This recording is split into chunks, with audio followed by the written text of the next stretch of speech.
স্থগিত হওয়া এইচএসসি ও সমমানের বাতিলকৃত ৬টি পরীক্ষার ফল তৈরি করা হচ্ছে সাবজেক্ট ম্যাপিং পদ্ধতিতে।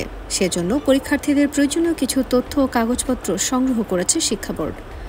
মূলত জেএসসি এবং এইচএসসি ও সমমানের পরীক্ষায় প্রাপ্ত নম্বরের গড় করে ফল তৈরি হবে। এক্ষেত্রে সংশ্লিষ্ট বিষয়ে জেএসসিতে প্রাপ্ত নম্বরের ২৫% ও এসএসসিতে প্রাপ্ত নম্বরের ৭৫% যোগ করে ওই বিষয়ে শিক্ষার্থীদের নম্বর দেওয়া হবে। বোর্ড সংশ্লিষ্টরা জানান, করোনা মহামারীর কারণে ২০২০ সালে এইচএসসি ও সমমানের পরীক্ষা না হওয়ায় সব পরীক্ষার্থীকে অটো পাস করানো হয়। তখন এসএসসি, জেএসসি ও সমমানের পরীক্ষার ফলের ভিত্তিতে এইচএসসি পরীক্ষার্থীদের গড় মূল্যায়ন করে ফল প্রকাশ করা হয়েছিল। পরের বছর কয়েকটি বিষয়ের পরীক্ষা নিয়ে বাকি বিষয়ের ফল একইভাবে তৈরি করেছিল শিক্ষা বোর্ড।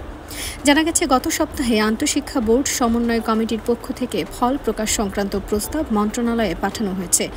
এবছর এইচএসসি পরীক্ষা শুরু হয়েছিল ৩০ জুন। ১৬ জুলাই পর্যন্ত পরীক্ষা ঠিকভাবেই হয়েছে।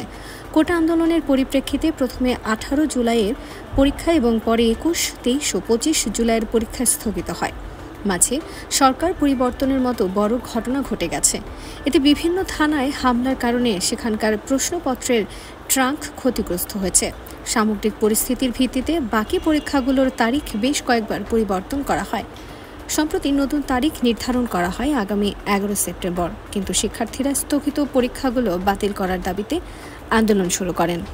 ২০ অগস্ট সচিবালয়ের শিক্ষা মন্ত্রণালয়ের ভবনের নিচে একদল শিক্ষার্থী বিক্ষোভ করেন। পরে এসব পরীক্ষা বাতিল করা হয়। অতঃপর গৃহীত সিদ্ধান্তে অক্টোবরের ১৬ থেকে ৯ তারিখের মধ্যে এই পদ্ধতিতে এইচএসসি ও সমমানের ফলাফল প্রকাশ করা হবে বলে নিশ্চিত হওয়া গেছে।